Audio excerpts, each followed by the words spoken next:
Do Possibly on this day. Are they moving next Thursday? I'm not sure, infidels, but we are live here, demonetized on YouTube. They taught a valuable lesson, man. I had to grow up. That's why I never ask for help. I'd do it for Big Ray, and I'd do it for myself, infidels. And we do it for the Hamin Media Group, the Russo brand subscribers, and all the workers working their ass off at Impact Wrestling, infidels, here at hackerhamin.podbean.com for who knows how long. It's Big Ray, it's Hacker Hamin, it's the Impact Attack. Yalla! The sun will come out tomorrow. No, it won't. It's going to rain the next 2 days, by the way. Here. Is it? Well, I played golf yesterday with sideburns, and it was a beautiful day, so I got that in to let some of my rage out. I think I unloaded a bit of it on the first two holes. I had probably the two longest drives in the history of my golf game. By the end, I fell apart, but they've been fucking with me bad, Ray. Get up this morning, Ray, and they still keep on keeping on, man, with new oh God, what happened now?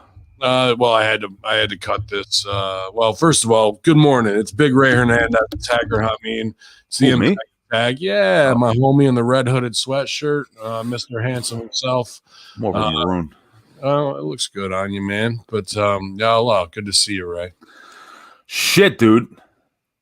So much shit. I have so many questions. We're gonna do a 3 count, and most of it's gonna have to do with monetization and Asian people getting beat up again.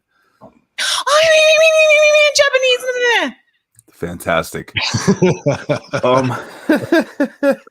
Dude, I am in such a shit mood.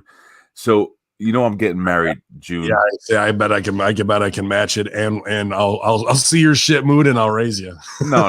My shit mood is nothing compared. See what I did there with the fucking nothing compares to your shit mood. Actually, I was referring to Gimmick Joanna that does crack. Oh, she's dead now. Bobby Brown's ex-wife. Anyway, yes. Nothing. Yes, I don't have Ray. Oh well, I've never heard that before from anyone. But anyway. Yeah, dude. So I said, all right, so now I gotta get in this really good suit. When I say get in this really good suit, I'm talking about physically. Sure. Dude, oh shit. I did the precision striking yesterday. Did you enjoy it? I enjoyed it.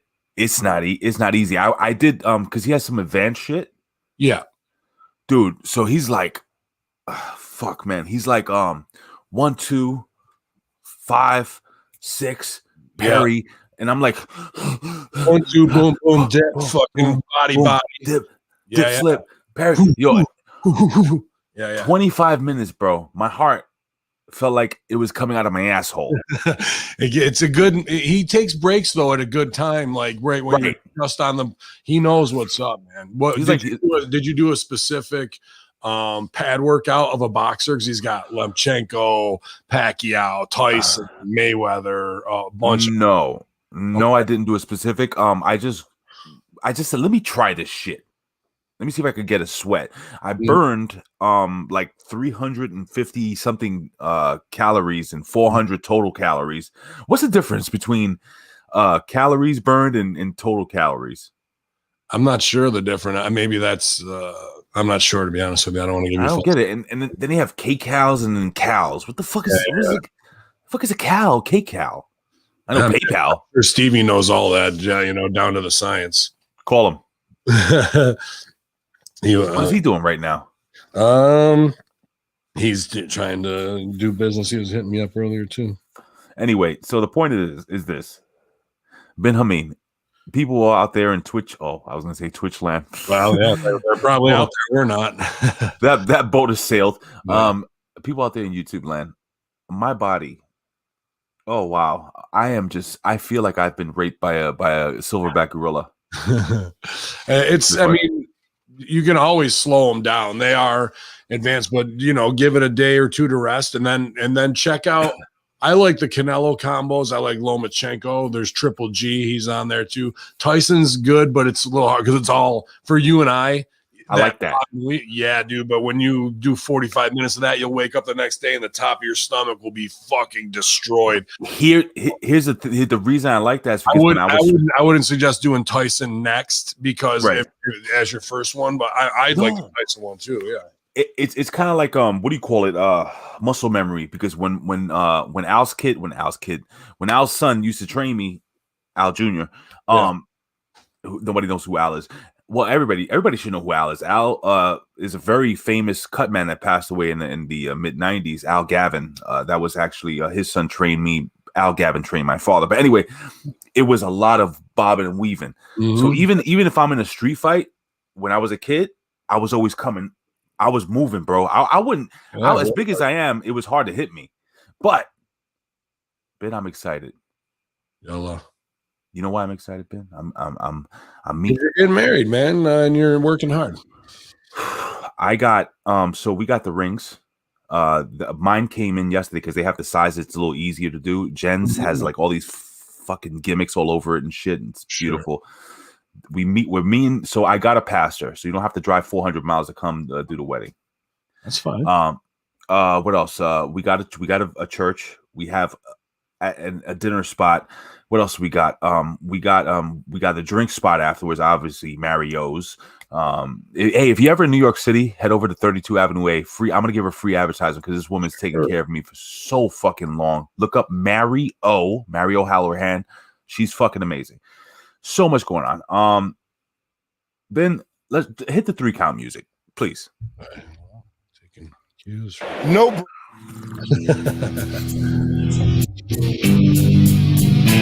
No bread, no water, just meat. That's all he wants. That's all he needs. This is your Impact Attack 3 count. The 3 biggest pro wrestling or world news stories of the day. Now, back to Ben Hamin and Big Ray.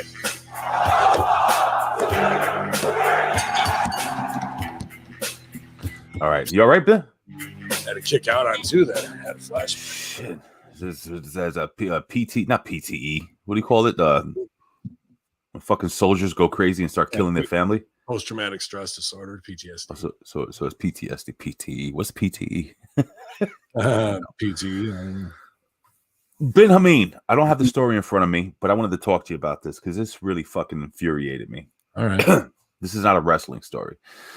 This is a story of being a fucking man. What am I talking about? And by the way, big shout out to the monkeys in the truck. I'm not going to name you personally. Thank you for clipping out a gimmick after basically I let you know I existed after doing this for 3 years with Ben Hamin. I do appreciate it. Yes, I thank you. Anyway. No problem. I don't know if you heard the story about the Asian woman that was walking around in fucking broad daylight in Manhattan, New York City. She walked. So you know what I do for a living. Everybody that follows me and knows that I'm a doorman here. If you don't know what that job is, basically I am the facilitator of the building, the greeter of the building, package distributor. I do everything. First line of security. Everything. Yes. It's above a security guard. It's more like a personal assistant for everybody in the building, basically. But you know, your main job is making sure that building is secure and protected. And whatever happens in front of that building, that's on you. So this lady, an Asian female, gets attacked by this big, dude. Let's just say 68, right? Huh? Was she like 68 years old? The woman you're talking about? This is a new one. There's another one. Okay. Another one. She's a little younger than that. Another one. And unfortunately, and I had mentioned this last week, and again, I'm not singling out a certain type of person, but this was an African-American gentleman. And there is some systemic, strange attacks between African-American males and Asian females right now for some reason, like hate crime level attacks. And for what reason? What's the heat? You know what I mean? It seems like displaced anger from the black-white, centuries old issues. And it's being passed on and beaten onto the most fragile demographic, seemingly Asian women to some degree, bro. It's not only Asian women. it's older Asian women, Yes. like over 50, and then on top of that, which for me, you're a fucking pussy if you ain't got the balls to punch Yao Ming in the face, if you know what I mean. Well, they You feel don't. me? They won't strike back against the prison planet, pay for or for-profit prison system to strike back at the white man that they really want to. So this is just like an easy target, and you just look so wrong. It's bad, dude. This is the thing that got me tight. So I've been a doorman for about 10 years. I'm not going to be long-winded here. And several occasions I've had to, step out of my job description, quote unquote job description, and be a good Samaritan. Just be a fucking good person and Sure. protect somebody, Ben. It just happened recently. I told a story, and anyway, 3 fucking people, a doorman who looked to be a pretty big guy. It looked to me to be a porter, a cleaning, one of the cleaning guys, staring out the door, and somebody else in the lobby, maybe a resident, staring. 3 men staring as this man is kicking this woman on the ground.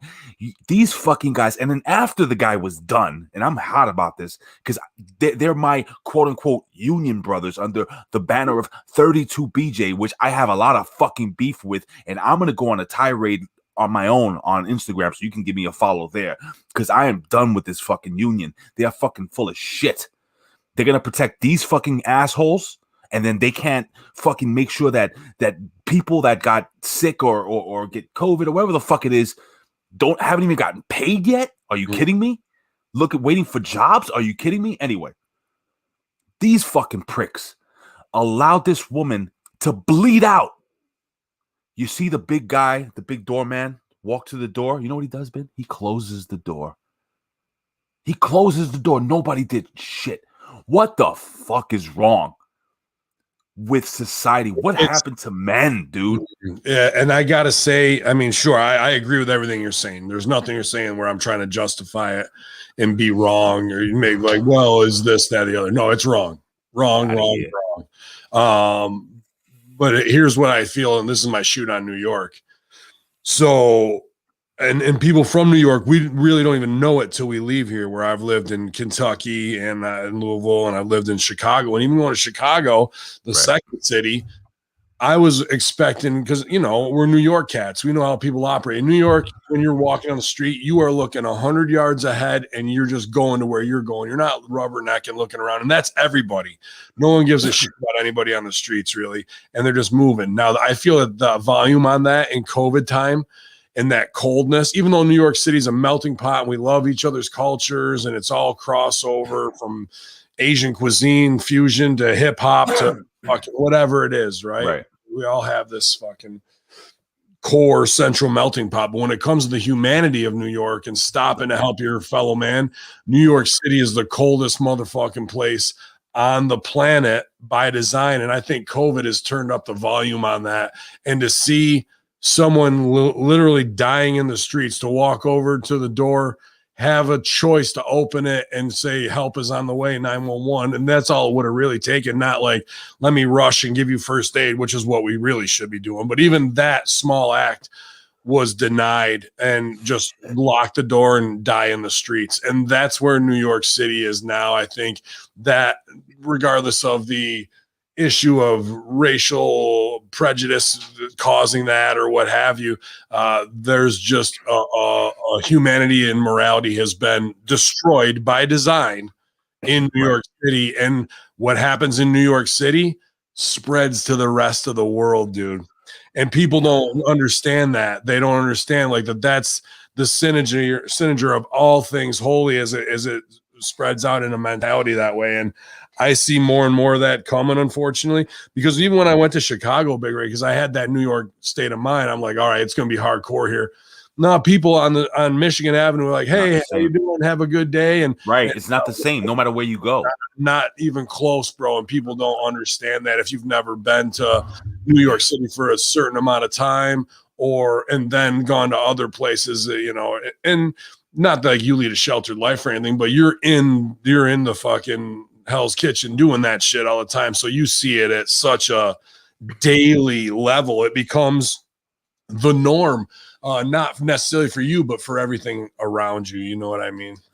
And then, and it doesn't matter where you're from. It's true because, I have friends that came from Cali, from LA, and it's a different lifestyle. Way you know, different, bro. In New York, I get it, dude. I get it, but it's just be a man or be a good person. Yeah, well, it's a human. There's a time where just Fuck. being a doorman and then just the fact of where we are in society, like, I'm in the union. Is this going to impact anything? Like, you got to go through all these personal checklists before you can just go out and fucking blast a dude with the fucking pick up the cigarette butt thing and fucking rifle it upside his head while he's fucking, just beating down a 60-year-old woman and leave him fucking laying, like. Dude, it's not even that, man. You could have gone out and been a distraction, call the cops, anything. Yeah. So my beef is with the unions in general, because Ben, there was some guy. I mean, this is a movie, but you wasted fucking 6 aprons on this prick, right? You fucking shot in the I mean, it goes back to even then on Mulberry Street, bro. Like, like that mentality. The guy's shot in the fucking hand. Don't waste no fucking towels on him. Let him bleed. Oh, okay. It makes no sense to me. And to the head of 32 BJ, Kyle Bragg, I've attempted to reach out to this gentleman on multiple occasions where during this entire quote unquote pandemic, we didn't see one delegate, we didn't see one representative go to any of the buildings. Nobody made sure that anybody had anything of any type of safety protocol was being followed. I know people that, how many doormen actually passed away from this shit over the last year or so? Well, nothing. I mean, they're right there dealing with everybody every day, And long story short, Ben, we'll move on to the next story. Long story short, okay, with this union, the reason why it pisses me off so much is they promise hazard pay for guys like me who literally are at the front line, dealing with people, dealing with packages, going up to apartments, doing shit that we don't have to do, but we do it because we love our jobs. Of course, there's no such. We're never going to get any hazard pay. But not only that, but they made sure to take out that fucking $85 a month in union. Oh, they're taking that, but what are they giving back? Absolutely nothing. So this is society now. It's all given. It's all take, no give. And you can't get the jobs unless you're willing to give that while they take. So you can just survive again, and somebody else with their hands in your pocket, bro. And God forbid you opt out of the union. Anyway. I want to move on. My God, I was so upset about that. I've been dying to. Yeah, man. It's definitely a problem with, a long way to go till a solution. Unfortunately, man. It is a long way. So speaking of solution, Ben, and the reason I put little orphan Ray here, if you guys can see this on the, it's because I don't know where my home is going to be. So next week, I believe Impact Wrestling is moving to Thursdays, which I can't watch and I can't review on Fridays because I work on Fridays. Yeah. So I was just wondering if we could do this on air real quick. And do we have an idea of maybe where I would be going or what I would be doing moving forward? To be honest with you, I haven't. I'm not trying to say, oh, Ray, I'm not thinking about it yet. It's just been one frustration nightmare after another with Podbean and YouTube this week. And I barely have my senses to be managing all the Patreons, which I was Big Vito brand, and they did a lot of great work this week, and we're posting a ton. I really enjoyed seeing Noel and Vito this week living life while I stressed. I was glad they were having a good time, man. But everybody's got their stressors. I don't want to fucking cry and me. No. Oh. Sorry. Japanese. I don't want to, be a bitch about things. Well, here's the deal. This leads me to the third question then, or the third topic, whatever, if that's even the topic. What was the second topic? I missed. Yours was it. Where's Big Ray? I'm trying to figure out like what we're gonna do moving forward. I'm trying to figure out if there's gonna be an Impact Ray moving forward. Like they're at 116,000 last week, right? With Omega and Callis, and that was probably the worst segment on the show out of a great show. And then the numbers come in at 116,000. We talked about him moving to Thursdays. Boom. Everyone, Hamin and Ray were right. See? Yeah, shocker. Wow. I've been in this business for 15 years. I know what the fuck. I think I know what I'm talking about a little bit. And then, they're moving to Tuesday. So before the Tuesday move of NXT, maybe, and this is just maybe you and I switched from Impact Attack to NXT, and that show gets fucking moved. That team picks up Impact. So instead of us switching, the show switches. That was the one thing I was thinking of. Ben, can we cover NXT? I would love to cover NXT. You want to switch? Well, here's the thing. We watch Impact, which has great matches, fun, creative, and people we really like. And NXT is going to have get your shit in stupid matches, the worst B-level pro. We will get to see Killer Cross. That's over. You know what I mean? So I think maybe that's the solution for the schedule going forward, Ray. If you're down with it, I don't want to. I'm down with it. And guess what, Colin? Guess what, Vet? You have to just kind of fall in line. Yeah. No, I'm just kidding. I love Colin, by the way. I don't know if you guys know this or noticed this, and I mentioned this to Colin in my group chat. I actually have a very, very cool group chat just with two other people, with Billy Ray Valentine and Colin. We talk all the time. I said, Colin, did you notice that ever since we stopped recording together, no matter what, every single Impact Attack I've ever done, I mentioned his name at least once. Good. I mean, dude, he's kicking ass. I love that dude. He recorded with great. I mean, he's avid listener since we've been in WrestleZone. He's been in our lives for over 5 years, and now he's producing April Hunter and Damian Sandow. They were recording last night. This is something yesterday, and this is just a huge shout to my team. While I'm get angry about other outside factors, out of our control, but last night in our other group chat with the producers, fucking. Excuse me. You got Colin talking to MSG about booking Damian Sandow on Stevie Ray. I go, gentlemen, don't let this moment be lost on you that in 3 years' time, we went from a free platform to now you're both managing ex-WWE and WCW talent and cross-promoting them on brands that you run. I think that's sometimes while we're in it and we're just going forward, that goes over our head, that achievement. And then I'm not saying like, oh, Damian Sandow and Stevie Ray are so above, but they have major value in more than, an independent wrestler like myself. But these guys have worked so hard along with the rest of Hamin Media Group that now it's just like, hey, can we get Sandow booked on Stevie Ray? And like that just goes by like that. Like we got to take a moment and say what an achievement that is for those guys and to be talking like that. So I'm very proud of everyone, with everything that's going on Patreon management wise and, fighting the good fight here at, I don't know how long we can on this platform or others, man. So, well, that leads me to part 3. Mm-hmm. And I think it's only fair, Ben. Look, we have a lot of people that have supported this shit from day one, from the day that all you had on I guess hackerhamin.podbean.com. All you had on, I think, was one show called Hamin, and then the second show was Impact Attack. And then we started off with that. Well, it was Hamin still is. I just haven't done them in a while. It was Hamin's Hardcore Happy Hour, so 4 H's to rib Triple H. Right. And that was on WrestleZone, and then that was kind of the inception and moving Impact over because we had all the stuff go down with Nick, and we're just like, you know what, I'm not dealing with this every day where he flips out about a squeaky chair and shit. You're like, oh my God, dude. So that is that right? Is that an air conditioner running in the background? I can really hear it. It's really annoying. It's throwing me off. I'm like, dude, it's fucking 90 degrees. He does that kind of stuff, I think, because he wants out of a relationship. So he just becomes a constant nag. And I don't even know if he knows that he's doing it or if that really is his game, but I don't have time to waste on him.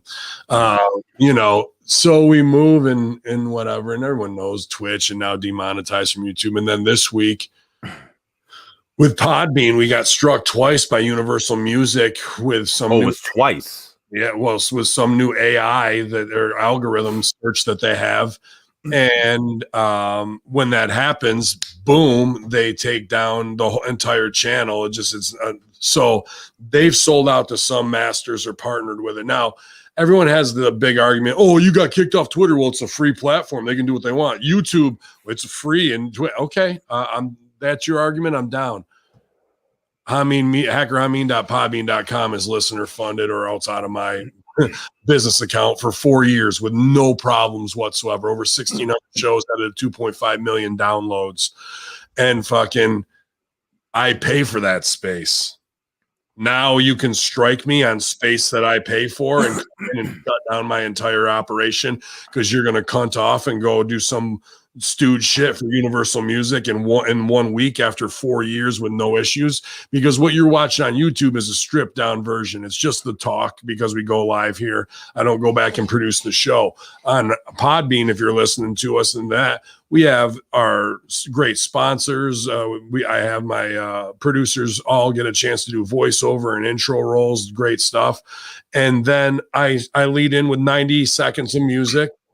Hit the music to go under the Yalowski, and then on the way out, I play a full song before we play the Stevie Richards thing. Now, those 2 songs I download directly from YouTube with whatever fucking YouTube downloader I want. So the music's already out there for free regardless.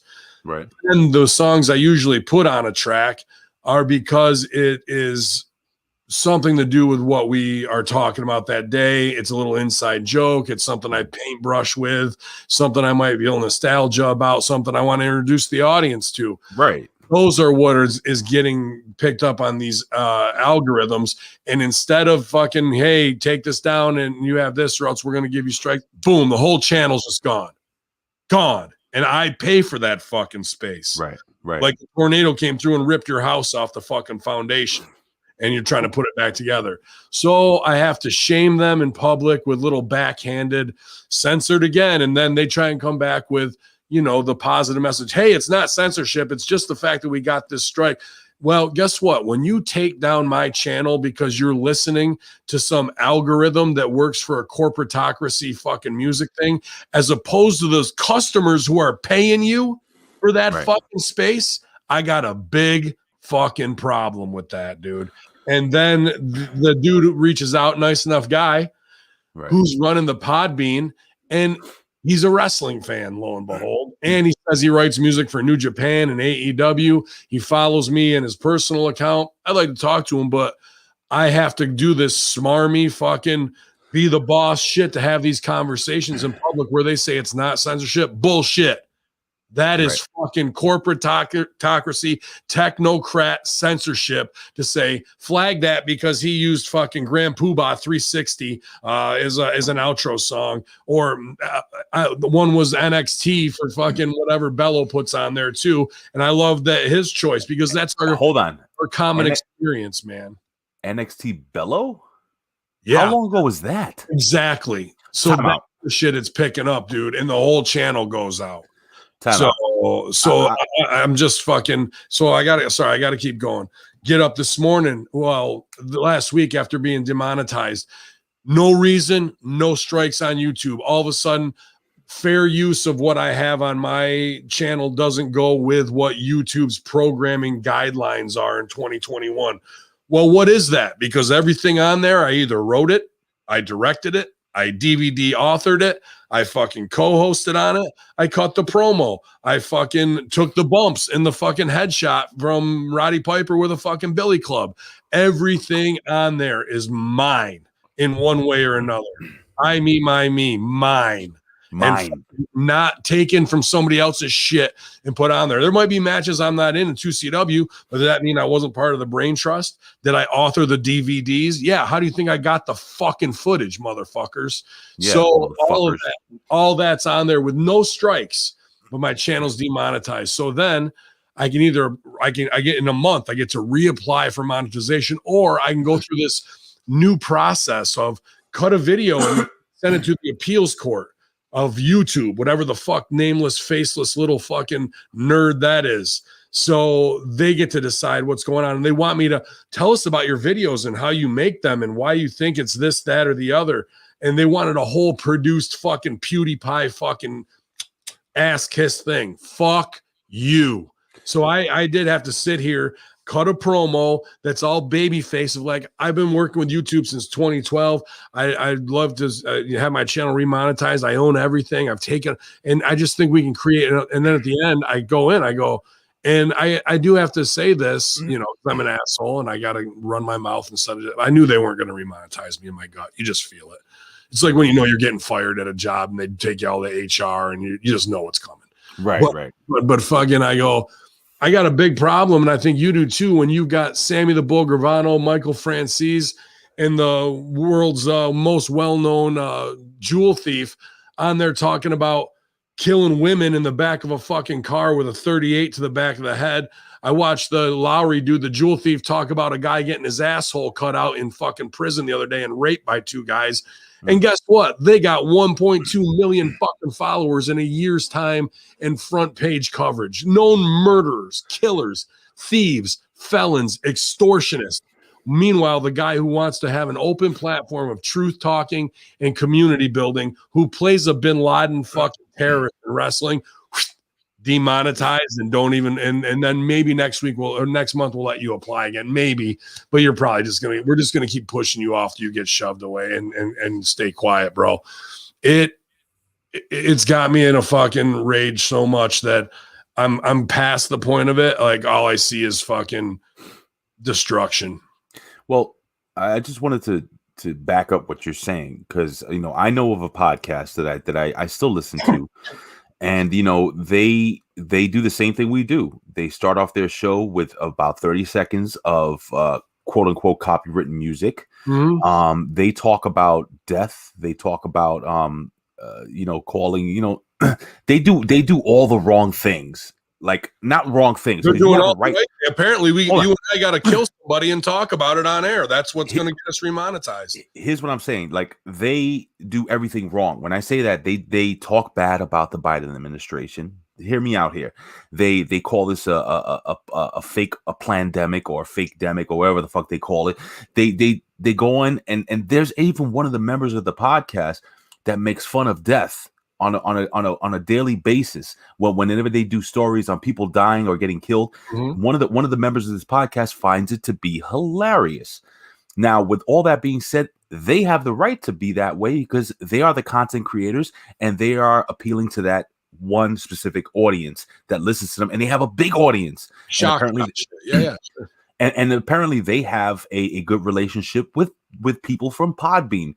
Why is it that you and I, who do this, you know, I you know, we've been doing this from the beginning, and we don't do it for only our self-gratification, because obviously we get self-gratification out of doing something cool and working together, and we have fun together. But like reviewing good stuff, man, and giving our 2 cents as experts on the biz.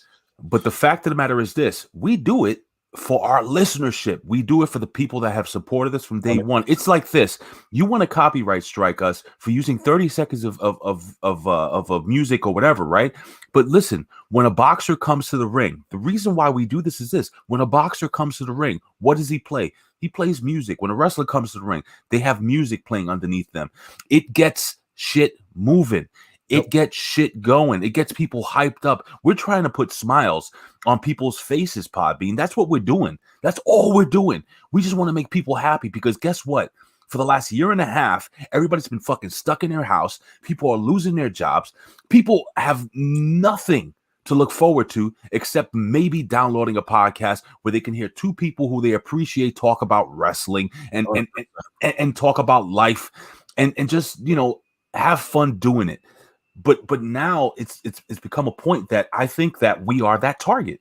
We are that target somehow, and I don't want to go the conspiracy route.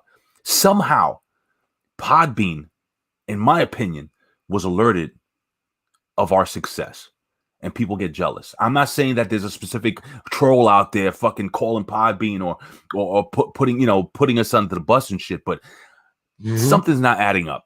Something is not adding up, Ben, because we've been doing this too long. We have too much success.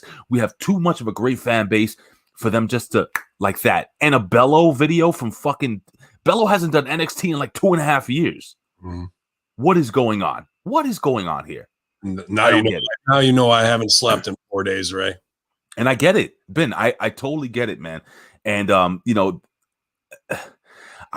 reason why I wanted to talk about this is not to piss you off or not to get you riled up or frustrated, but this is what I'm talking about, Podbean. We're letting the people that support us here know what's going on, because as soon as Monday hit and there was no podcast download, guess what? I'm sure you got messages out of the ass. I'm sure people post, what's wrong with Hamin Media? What happened? Where's this show? Where's that show? Why? Because we produce multiple shows daily on this platform, 7 days a week. Mm-hmm. You can listen to at least 4 to 5 hours of content every fucking day, instead of having people at home depressed or on a job where they're driving a truck and it's fucking dangerous and they need to get their mind off of something. They don't want to listen to fucking Tom and Larry talking all this dumb shit. They want to hear real, dude. Yeah, real. And that's what we bring in. Fucking everything that we do is the real talk, man. And tonight tonight's a banner night for us. I should be I am super pumped up. I am. Tonight we have Crazy Bone from Bone Thugs and Harmony on the Conspiracy Horsemen. And you better believe I'm going to fucking lean in with fucking Thuggish Ruggish Bone and going out with Crossroads. And fucking we'll see if they fucking flag the show where I got the fucking artist on there of the actual songs, bro. Check this out. This is going to be a test. And this will be a test for Podbean. And I don't usually shout out this podcast. This is another podcast that we used to have a good relationship with. They're doing their thing. Voices of Misery. They actually just had on the guy from Tag Team. Okay, they had him on their show. He was on their show. It was a great show, by the way. One of the best interviews. I got to give it up to Nerd. Great interview. He had that guy on, and he made a point of saying this. Let's see if we get struck. Because they started the podcast with the full tag team back again. There it is, right? And then he made sure to say, "Look, we have this guy on. They haven't been struck down. I hope they don't, because they do the good content for their." I don't think anybody's just listening there waiting to go, because I believe it's completely them selling out to Universal Music and partnering with them on some back end thing where Universal said, "Hey, can we check all your shit with our algorithms?" And they're like, "Yeah, sure. Why not? Because we're going to do some backdoor shady deal. We'll say we'll fuck over our customers with some." That's just the way it is. YouTube does it. Well, no, we pay for this space, motherfucker. You are beholden to us, not them. If you want to go do them, then anything that's on your free side of Podbean. Right. Yep. But not this. You will not fuck with this. And because they have, and now they're caught with their hand in the cookie jar because this algorithm is just doing the work for them. It's not like they're listening and going, "Oh, tag teams on there. Oh, Bone Thugs, and they got Crazy Bone and da-da-da-da." That's just something they said yes to. Now the automated shit automatically shut down your other stuff, and now they're caught in a catch-22 conundrum, and they don't know.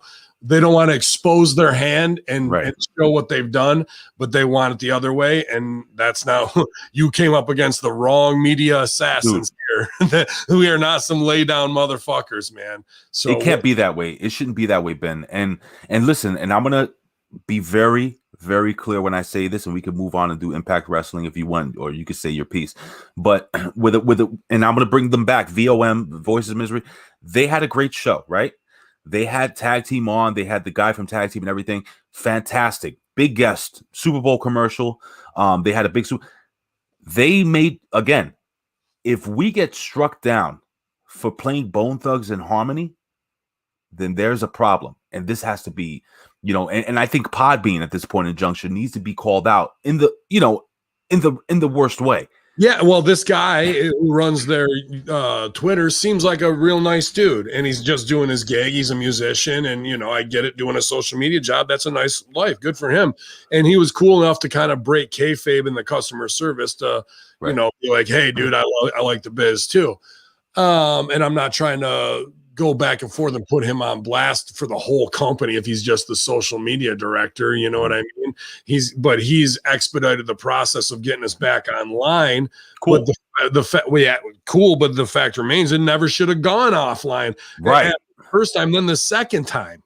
Okay. So every show up there does not meet their new criteria of whatever this algorithm is. So at any moment, Podbean could be gone, because all it takes is for these hitbox AIs that they've fucking partnered with for whatever backdoor money, and now are fucking over their customers. And yesterday too, someone asked me, like, I'm not trying to say you're small time, but why are they going after you and not the big channels? Well, Steven Crowder got booted up yesterday as well off of YouTube.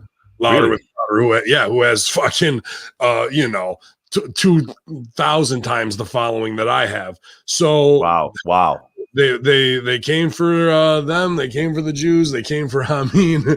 They came for everybody, and there was nobody left to speak for you, because we all just stood in the foyer of our fucking own little building while an Asian woman was getting beat by someone enraged over some other principle completely, and we just closed the door on them. Well, not old hacker. I'm out in the streets fucking taking these beatings and giving them out, man. And it's a lot on me, Ray, to have to deal. I've dedicated 7 hours in the last week of just the stress and dealing with it, and the customer service and the cost of doing business, instead of focusing on the brands that are paying us. And I'm not trying to make it about money, because I hate that. I don't want it to be about free speech, but still. Yeah, and just take my work schedule's already in 90 hours a week. Now here's another 7 hours of frustration that could end the whole platform.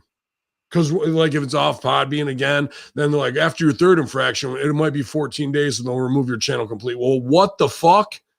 So now I have the Rad Rob backing up everything to my Dropbox, so then we can look for a new solution. Is it Spreaker? Are they going to flip? People are like, oh, go to Podbean. I know Podbean will walk away from artists with any controversy because they don't want to deal with it. So that's a short-term solution. Like, what is the solution to become unfuckwithable and have open speech and have listeners, when they want to, be able to support us? You know what I mean? Like, they are using one to hinder the other. But hey, all of our content now gets to be free on YouTube. Like, it's 15% of the passive income of Hamin Media Group is now gone because of Twitch and YouTube. And my point of saying everything and bringing up VOM and everything is because I think everybody has the right, especially like you said, Ben, if you're paying for this service, to service the people that support us.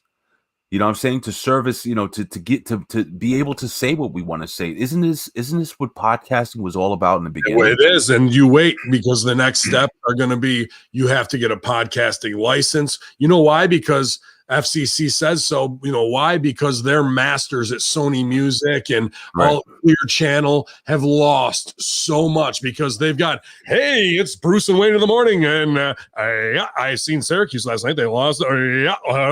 Then ding dong. You are my tradition. Every fucking stupid little fucking sound clip they can put in there in the morning drive show. People are tired of that level of dog shit entertainment. Guys who can't do what we can do. Guys who have to do this fucking hokey radio voice with terrible commercial and playing the same song that Sony also pays to have put in rotation. Body yaddy yaddy yaddy yaddy yaddy yaddy body yaddy yaddy. Dude, you can't go fucking 25 minutes without hearing that fucking shit song. I don't know what that is. Oh, you're gonna fucking hear all about it. No, because I don't listen to music anymore. I listen to podcasts all day. But we've put such a beating on them with free media, and not just us, everybody. Then they've lost so much that they don't want to work with podcasters to pay and take their content. They want to fucking shut it down to keep their corporate fucking masters, while they put Megan Thee Stallion and these other whores on fucking stage, and fucking just that's all they're good for. And we're gonna drive that into your 10-year-old's fucking mind, and no free thought, free speech. Not that we're here to produce for 10-year-olds, but I would way rather have my kids listen to some shit like this than I would that other fucking bullshit, dude. Hey, Ben, we're the bad guys, but yet you can have little Nas X with his little Satan sneakers sold out, twerking on the devil himself. I don't know if I actually saw this video the other day. I said, let me give it a look, because I don't think anyone should comment on anything unless they've actually seen it, dissected it, tasted it and spit it out. And I saw this thing, and it was just what it was for me It was this kid saying, "I sold my soul to the devil.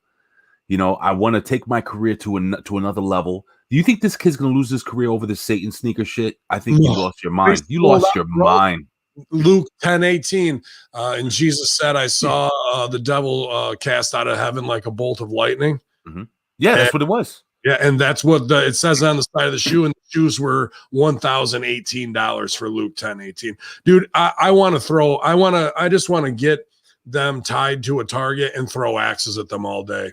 Yeah, well, you know, the rubber axes, because we don't want to get thrown off for talking murder. Why not? Sammy the Bull Gravano's talking about shooting a guy's girlfriend in the back of the head with a 38 special in the car. I think me tying little Nas X to an axe throw target and hitting him with an Australian Tui tie 4 or 5 times dead in the chest is a fucking great way to get our channel remonetized. You know, I might talk about some old prison stories where we gouged a guy's eyes out with an ice pick and skull fucked them and to death. You know, like that's the type of things that are going to get you remonetized on YouTube right now. So I think the more death threats we issue and things like that, they're really going to love us, just like they love Michael Francis, Sammy the Bull Gravano, all these guys who are known killers. You know, I think that's, and you know what? I think why not pay our taxes this year too? Let's do extortion of money. Let's all this kind of stuff and really start doing some blackmail, because that's the type of morality that we want in going towards 2032 with Bad Bunny and The Rock. I think that's where we want to fucking go with it all. Oh, wow. That's where we are, dude. That's where the fuck we are.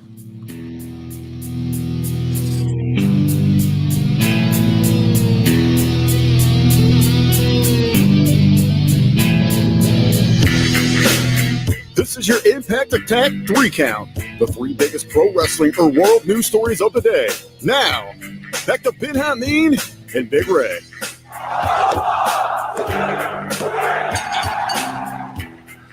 All right. Just let him pin me. I wasn't even kicking out on that one. Big shout out to and I joke around with monkeys in the truck, but big shout out to Kaz, man. All the fucking amazing work. I love the graphics. I love the shit that you put up on YouTube, dude. All jokes aside, breaking kayfabe here, as Ben would say. Thank you so much, bro, on the real for all your work. And big shout out to Rick Vickery, who's back on his feet and posting RBV Fitness again. You fucking idiot.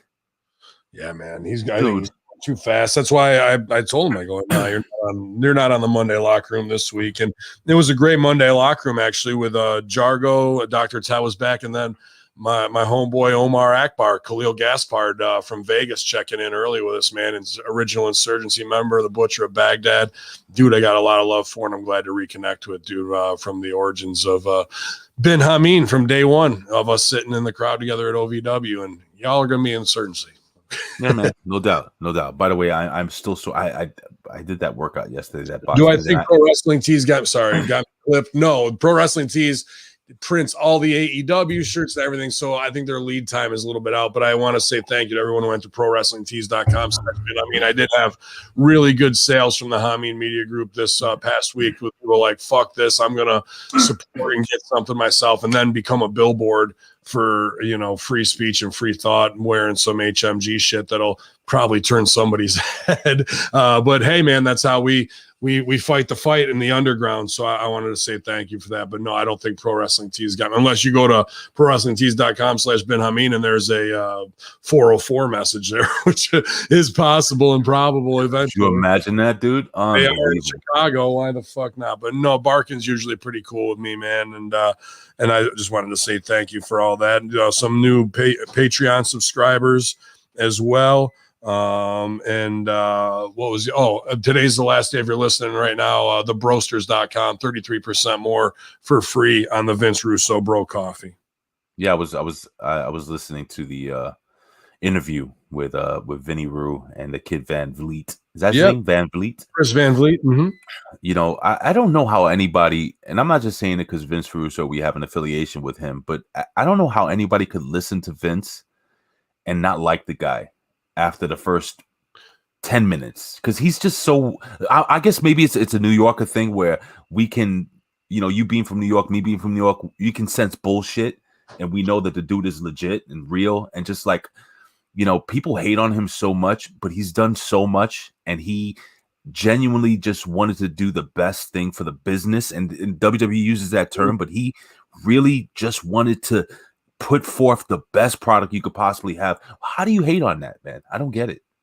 I don't know. I mean, the fans that do or try and retell revisionist history are just, you know, just that fans who don't know, you know, They just think it's cool. It's the cool thing to not like Vince Russo, or it's the cool thing to not like Jim Cornette. It's the cool thing to not like WWE. It's the cool thing. Nothing about wrestling is cool anymore, bro. So that's a losing spot for them to stand on already. And yeah, yesterday Raw and SmackDown review, which is out now, half with Stevie, half with Vince, was, again, for me, I told our guys, dude, you guys are hooking up Stevie Ray and Damian Sandow. It's not lost to me that I'm talking wrestling with two people I idolized when I was on the other side of the barrier 20 years ago. And then in Master Shoot, it gets kind of not emotional, but I have to lay out at the end while Vince puts me over. And I don't know if he was just being a good big brother and like trying to ease my fucking rage, you know, and he did. But to have they say don't meet your heroes as disappoint you. Not when it comes to Stevie Richards and Vince Russo, bro. They become my big brothers, my mentors. And Vince had a lot of great things to say to me about me yesterday. And it's not easy to sit there and be humble and take praise, because I'm just about doing the fucking job. I'm not in it for the attaboy. You know what I mean? It feels weird, and I know where you're coming from, because I finished making love to my woman, it's just like, oh, you're so great, you're amazing, you know, like so well hung, like so many things, and you just sit there like, I know. Anyway, appreciate it. But yeah, dude, it was a great Master Shoot theater with Vince yesterday, and it raised my spirits for sure. And thank you on a personal level. Thank you for putting up that video as soon as everything went down with Stevie. I know how hard something like that could be, you know, when you're going through it. And you guys went with the emergency gimmick. You know, you had the black background and shit, made it look, you know, it was like really raw. And you guys just, you know, kind of explained it. And you know what I love about Stevie Richards? I could see the entire video, and I think you understand what I'm saying. His wheels are turning, just trying to figure out ways of giving you positive thoughts and trying to give you, you know, hey, we can do this, we can do this, we can do this, we can do this, you know, this, don't lose hope.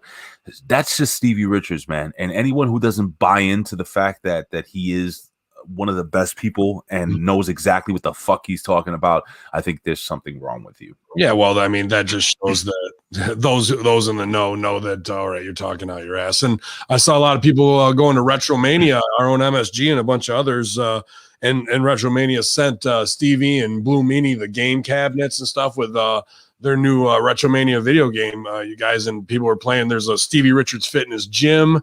There's a whole SRF pack in there, and I'm sure there'll be some downloadable Hamin Media Group characters coming soon enough. But yeah, if you guys are video game fans, especially that old school stuff, you're gonna love Retromania with Stevie on there. I'm so proud of him, and he's on the cover too, man. That's great. I'll tell you what, man, if I can get a copy of the Retromania, I'll have my son, who actually has a pretty decent little YouTube channel he has now going on, review the damn thing. Do it, man. Aiden's a man. But anyway, Ben, let's do it. Before the Impact. We're talking about before the Impact. We have Rohit Raju and Hernandez. He paid him handsomely, and they defeated Falaba and Shira. I didn't watch this match. Do you have any idea what happened? What do you mean before the Impact? Like there was a pre-show fucking. Oh, you don't know they have BTI now. It's a show that goes on before Impact. It's one match, and they kind of do like a pre-show, and they have one match. I didn't know about it, but that's a problem. Like that because it wasn't advertised and marketed. And if you and I are the most tuned in to this product, and we're working with Stevie Ray on the face-off stuff to help Impact out, and I didn't know about BTI, it wasn't advertised, you know. And here was the other thing I was going to say earlier. What's up? Last week we were at 116,000, a new low. I think that's the lowest Impact's ever done in the history of the show. They didn't say that, but I can't remember a time when it was ever lower. Even in the first week or two when Jarrett launched it, it had to be over 116,000. So that's down from about 140,000, I believe, the week or 2 weeks. Well, I think about 140, 120, 116. And then I was looking at the Twitch chat room last night. When Omega was on, there was about 49, let's say 5,000. And then this week there was about 4,400 average. That's about a loss of 6%. So if this is all hypothetical Steiner math, but if they lose another 6% when they were at 5,000 on Twitch last week and they were at 116,000, apply that 6% to the TV, they may be at under 110,000 this week and about 108,000.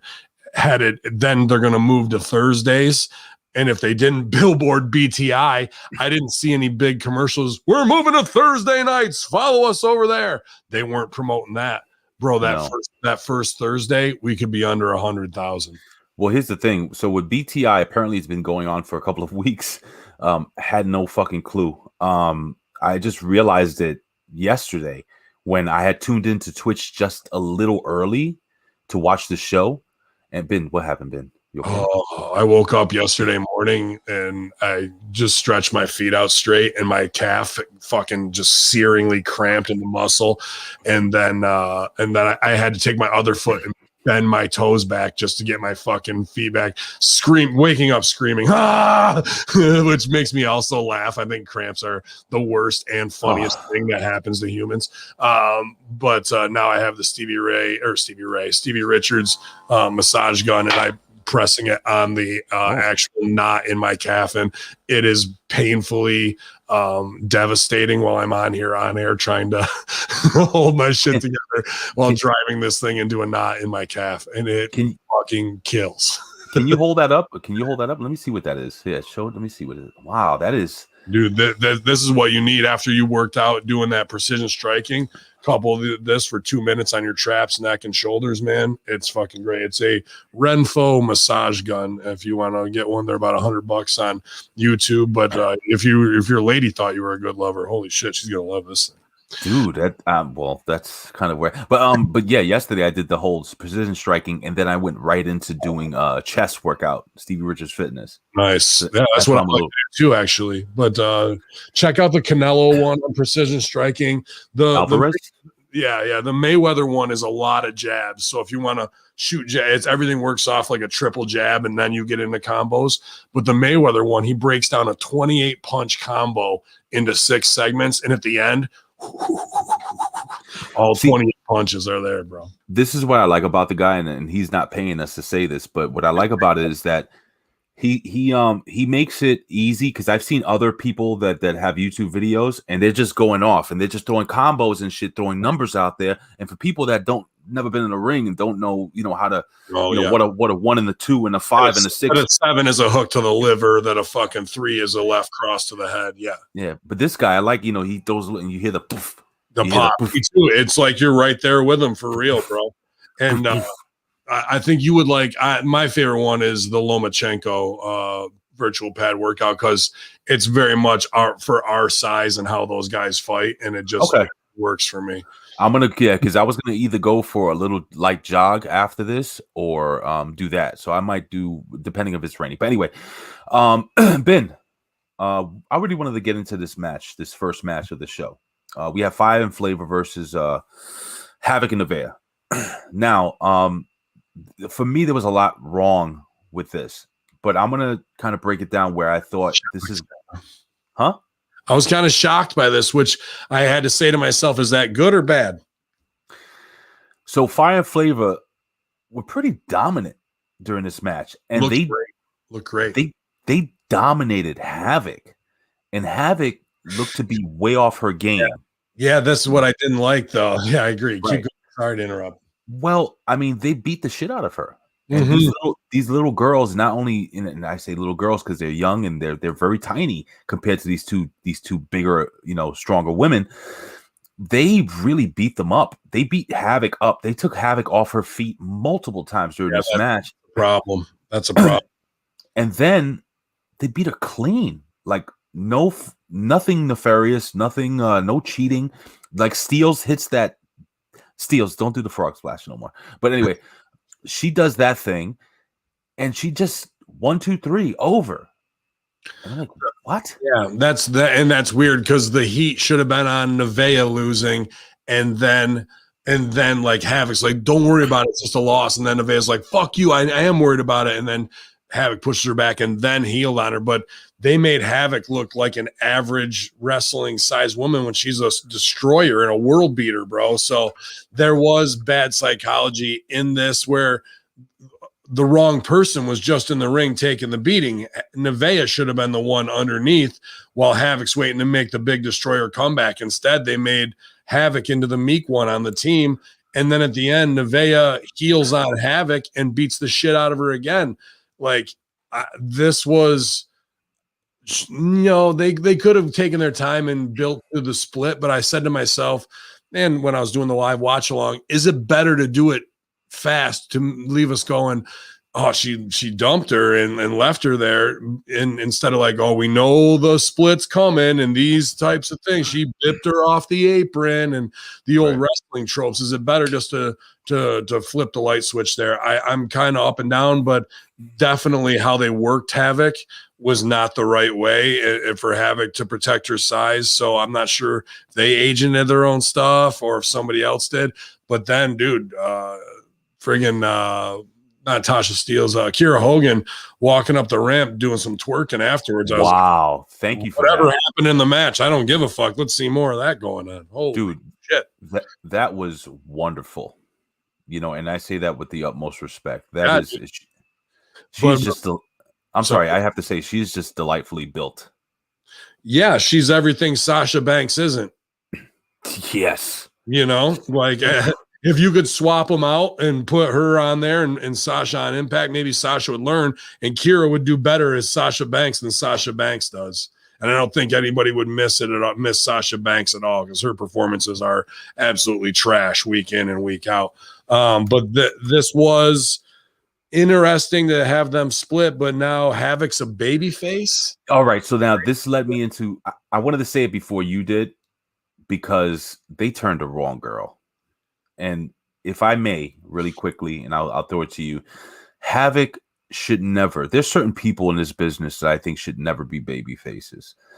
People that are just built to be bad guys. And when you have a monster as big and as scary and as talented and as just like Havoc should never even speak. But she does, and she speaks with the sweetest, most loving voice I've ever heard in my life. Like I want to hug Havoc. I shouldn't want to hug Havoc. Ben, am I wrong? No, well, hashtag hug Havoc. And she's been working as such a super destroyer for so long, and the zombie and the post-apocalyptic. And dude, when I worked with her, I gotta say, I made her into the maiden of the Tied to the Train tracks. She can get it over. If I didn't think she could, I would agree with you. But I had her come out and she goes, you know what? I love, everyone's like, what? I love Dick. And Dick, she loves Dick. She loves Dick. No, you guys, I love Dick Justice. Yeah, they all go crazy. Me and Dick have the match. I fucking beat him down, cheat, kidnap her, and she was down on her knees, like, to me, an even bigger destroyer to give me that high ground, and they bid on it. So I know that she can be demure. Now, the other part of that is I'm thinking of another Impact destroyer we had who you would say the exact same things you said, that were all right there. He's a destroyer. He's a killer. No one should do anything, and everyone should fear him. I'm talking about Abyss. How did we feel about Abyss by the time that he left? Abyss was lovable in Decay, even though they're a weird, freaky fucking group. You had an alternate character with Joseph Park that was fucking phenomenal. So maybe this could open a new door for Havoc to be something outside of what she usually is, because I've had her in that scenario in 2CW, and I was one of the first to let her, and maybe she wants to try other things, and I think she can hit home runs, bro. So I'm with you on all of the psychology of why not to turn her, but there is an opportunity there. I've seen it. This is the thing: it's who they're turning her against, and I see more money as a fan in Nevaeh as a baby face. I agree. She's smaller. I'm not saying she's better looking because I think both women are beautiful, but I think if you dialed up Nevaeh it would appeal to another a certain audience that's looking for that, if that makes any sense. Sure. And you could bring back Jake because there's not a lot of heat on him like there was Dave from the speaking out thing, and put them together as slick heel couple of badasses. Like they could be kind of like a mini Cross and Scarlett if they wanted to and act that way. But it does go against what our confines are of the sexy chick is going to be the baby face. Not that Havoc's not sexy. She is, got the gimmicks, and always smells nice. But that usually the girl that's the bigger, more power one, like Anaya, is going to be, the heel, and the more, bikini pick type one is going to be the baby. But here we have it opposite this right now. And it goes against our programming, but it might not be wrong. I just got to give that caveat of saying these girls could get it over. They could get it over. I'll tell you what, Ben, maybe you might have changed my mind a little bit, because now I'm thinking back, and so this is what we do here. We think things through. We kind of discuss things, and there are times where Ben changes my mind. There are times where I've changed Ben's mind, but with this situation, I think you might be right now, because if you look at a guy like Kane, and let's go all the way back. You want to go way back? Let's go way back for all you wrestling historians out there. Okay, Rad Rob. George the Animal Steel was one of the most feared men in the wrestling business. He actually challenged Bruno Sammartino on multiple occasions for that World Heavyweight Championship. People were scared of this guy. He was an animal, a monster. Guys like the Sheep Herders, who later became the Bushwhackers, scared. People were scared of them. These guys were freaking hardcore before hardcore was cool. And then they all became very popular. Kane, especially, a guy that, is a 7 feet tall, 300 pounds, a demon from hell. And he became likable. The Undertaker became likable. You're only as good of a baby face, as strong of a baby face. You'll be a stronger baby face after the turn if you were a strong heel. If you're a lukewarm heel, you're only going to be a lukewarm baby. So we've seen Havoc be a very strong heel. The pendulum could swing very far the other way, and she could get over. And I'll say this, and again, you totally flipped me on this, because with Havoc, everybody has a bad day, no matter how good you are. You can be an elite baseball player. And you're gonna go through that 1 for 20 streak where you can't hit the ball. And maybe that's why Havoc lost the way she lost. Because what do baby faces need? Heat. No. Oh, I'm sorry. I'm sorry. Heels. No. Heels need heat. Yeah. Babe, go ahead. I'm sorry. Baby faces need empathy and sympathy. Right. And now she got beat by both those girls, and so in the match, the psychology is Havoc's underneath, even though we see her, and it's a little confusing. But then her friend turns on her and leaves her laying too. So now she has empathy and sympathy. So the keeping her under in that match might not have looked good, but in the greater picture, it might. I don't know if it wasn't a wrong decision, but there might have been other ways I would have done things. But here we are. So, and I wouldn't be talking like this if I hadn't worked with Havoc and known what she's capable of outside of that. Well, then I'm looking forward to it, because if you worked with her, I know she'll, and you're saying that she can do this, then I'm interested. But guess what, ladies and gentlemen? I might not even be watching Impact Wrestling next week. Who knows? What happens? Yeah. This is the business, man. This is what we do. Ben, on the real, I think I have been, and you have been, on every fucking show.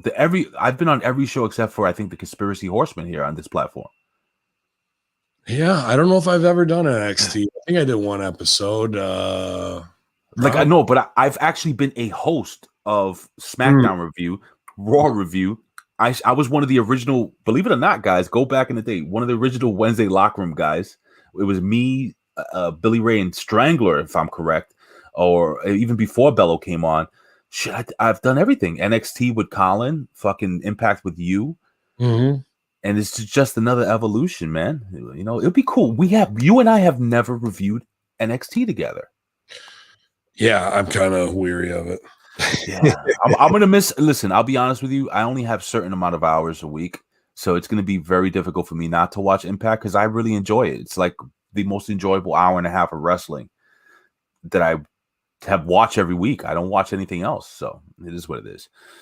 Anywho, hey Ben, Yo, 1,000, man. You got James Storms in the back.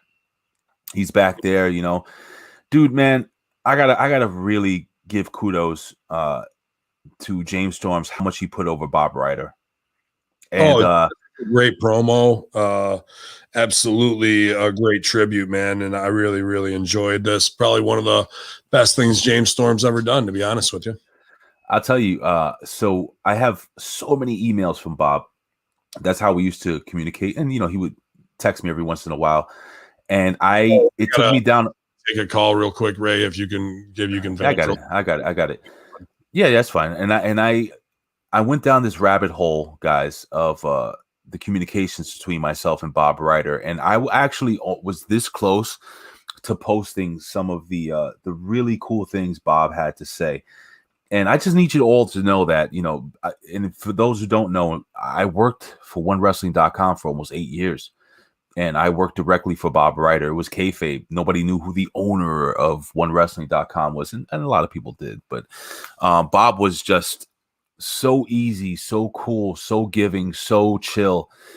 There was never a show on that was done in New York that I didn't get front row tickets to, and I never paid out of my pocket. Bob Ryder actually came out and actually spent time with me.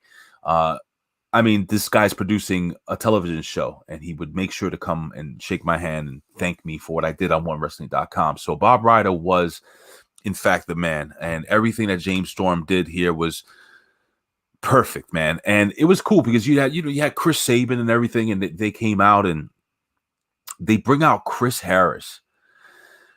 I've been watching this company from day one, and I'm talking about day one, and Chris Harris and Cowboy James Storm. As I drop something here, let me pick up this gimmick. Man, those two guys were a damn good tag team, one of the best.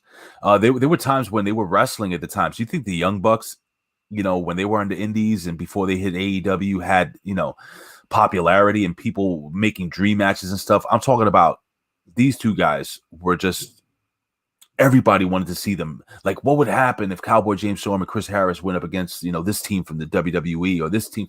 That's the kind of a team these guys were. And I was talking about America's Most Wanted. Yeah, and great, man. And how great the team was, and how people, you know, even before the Young Bucks were popular on the indie scene, this is the team that everybody's like, you know, fantasy booking with WWE talent, you know. And it was just so cool, man, to see Chris Harris. I forgot how big a hoss Chris Harris is. It's a big boy. Those guys were the foundation of new talent that Ryder brought in. And they got over, I mean, as a tag team, and then split out. And that was what's good about Twitch. And sometimes they overplay the Steiner promo and all that shit. But they do put in these older moments in the commercial breaks, and you get to see back. The problem with that is it's the crowds were fucking hot and they were big, and then you cut back to an empty arena and you're like, oh, it's tough. What do you mean empty? I heard like 20,000 people cheering tonight. Yeah, sure. But anyway. Dude, their sound mixer is still better than fucking WWE's. I'll tell you that. You know, they've improved. Again, I genuinely believe that, you know, there may be one or two people that write for that show or produce for that show that may listen to our show on a weekly basis. And if you have to listen to Colin do this show on a weekly basis, I'm sorry. But neither here nor there.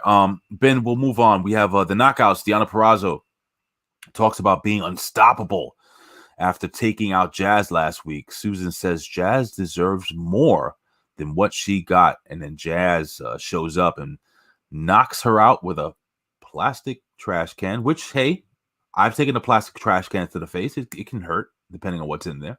What do you think? Yeah, this was a little bit wrestling phony. Yep. Okay. So we're on the same page. This just didn't stick like other things, you know. And this could be one of those things that's kind of last minute, like, hey, we need this. And, well, what are we doing? You're going to say this and then run in. I don't know. It just didn't feel like it was well thought out. I got to say something. This next match, Sami Callihan versus Larry D. I'm going to tell you this right now. In my opinion, Sami Callihan is the most people use that term underrated. Yeah. And if Sami Callihan were to hear this, man, I'm saying this from my heart. Sami Callihan, you are the most underrated performer on pro wrestling TV today. The things that he did today during this match, psychology wise, the innovation of being able to hit his finishing pile driver, the way he utilized the ropes for leverage to get that big guy and drive him into the mat, perfect. And then after the match, when he was attacked, Sami Callihan was able to tell an entire story just by looking in the camera, by laughing. Why is he laughing? And then you have a Striker and you have a D'Lo kind of trying to figure out why is he laughing, and it was so well done. Sami Callihan, they call this person Mr. Impact, this person Mr. Impact. I got to tell you something. Sami Callihan is Mr. Impact Wrestling. That guy is fantastic. Ben, tell me if I'm wrong. No, I mean, and he's still the 2CW champion, so I look forward to beating him for that title. It'll be a good time, and then he still has that belt. Yeah, he's retired with it. The Young Bucks are the tag titles or tag champs. But yeah, dude, Sammy is playing at the top of his game. It's unfortunate that WWE would never allow a performer to do what he's doing, which is have carte blanche in the creative, because it stands out heads and tails above everything else. Larry D, unbelievable. Like fantastic. Most improved player of 2021, 2020. The guy's lost, I gotta say, probably 40, 50 pounds. He's starting to get boxed out. And dude, you see where if he went another 40 pounds, he would look like the jacked, body guy. And I thought he moved excellent here. I thought him and Sammy had the match of the night. There's no doubt about that in my mind. And Sammy's storyline gets further. I don't expect to see Sammy go under and AC come in to take him out at the end. I was kind of like, on that one, you know what I mean? But they got Triple XL back on top after the loss, and I didn't have a problem with that, because those guys are a feature under themselves. So Sammy's doing business for him as he's got to move into this thing where he goes to try and recruit Trey Miguel, which I wish I was there to direct that, because Trey Miguel's response. He was on level 11, which isn't a bad place to be, but if I could have dialed him into about an 8, it would have. He was so excited to do intense stuff. It came off not as real as it could have. I mean, I don't know if he tried to pop Sami Callihan on camera when he says, you ain't my blue check mark on Twitter or something like that. I was like, who says that? Yeah, that's not that bad. That was, but he was trying to match Sammy's energy, and that's not what was called for in that scene. Sammy needs to lead. You can't one up an energy game like that and expect the conversation to be real. He needs to just wait till Sammy says all this shit, react in kind, and start to get tuned up. But right, it's just a younger guy trying to play his instrument in a different way now that he's featured as a solo act. I get it, but I would have liked to have had a shot at directing that scene, because I think I could have tightened it up a little bit more. And I agree with you. And here's the thing: when that happens, and I know we're watching wrestling, but it comes off a little too wrestling-y, if that makes sense. And on top of that, it's not real, dude. Like it didn't come off. It came off. I hate to say this, please forgive me for saying this, but it came off cheesy to me at times, because you're right. You're 100% right. The kid is doing something different, because he was a white meat baby face. He was doing all this shit. He was the guy. Now we have to be interested in who he actually is. Right. And he has a ton of potential, because see, now looking at the positives, when he doesn't say anything, the way his face looks, the way he moves around, he paces back and forth. He's got that down. Frustrated. You can see frustration. You can see anger. You can see confusion in his face and eyes. He's got that down. But the minute he opens his mouth, like you said, Ben, he takes it to a level 12 or 13, and he needs to be pumped back to a level 8. I agree with you. That's easier to dial a performer back and get him dialed in than taking a performer from level 4 to level 8 and pulling pulling a performance out of them is always harder than dialing it back down a little bit. So he's gonna get it quicker than than doing it the other way. So he'll be in the cut. I give him another 2 months and he'll start to really feel comfortable at that level. Yo, dude, we get a video package of the Impact Wrestling Tag Team Champions, Juice Robinson and David Finlay, over from the Korean Chinese fighting Japanese wrestling organization. No bread. Oh, sorry. No, please. No, it's just the same one. I had other sound pad on though. Because what I was looking for was Japanese. Yes, Chinese karate fighting from Filipino. Anyway, Hong Kong. What's the name of that organization? What Chinese fighting organization? All Japan. Is it New Japan? Japan. New Japan. Yeah, that's right. I need Michael Jargo here to tell me what's going on over there. But they looked impressive. They put over the titles over there in Japan. Nice little vignette, because I like the fact that, and it wasn't long, which I loved. It just showed that, they went over there, they were flashing the titles, they did their thing, and they were putting over the fact that they took those belts over to Japan. I think this did pretty decent business. What do you think? Yeah, rolling down the street, smoking endo, sipping on Finn and Juice. These guys, this is good. This is good in the Forbidden Door being open in the crossover, because Impact needs all the eyes they can get right now. And if they're doing crossover stuff where their shit's getting promoted in Japan, maybe that extra 5,000-10,000 watching from Japan will help them, because like I said, if that 116,000 number suffers 6% like their Twitch number was, then it's gonna get ugly, bro. I'm gonna get heat with Don Callis for saying this right now, but my God, would you stop with the fucking inside shit? Like shit that people who have never been in a locker room have no idea, because they're whispering. Just so I could lay it out, Don Callis and Kenny Omega are back there with the Good Brothers, and they're fucking putting over all this shit about the fucking one-winged angel and shit, and it's doing its job. It's annoying, which is supposed to be.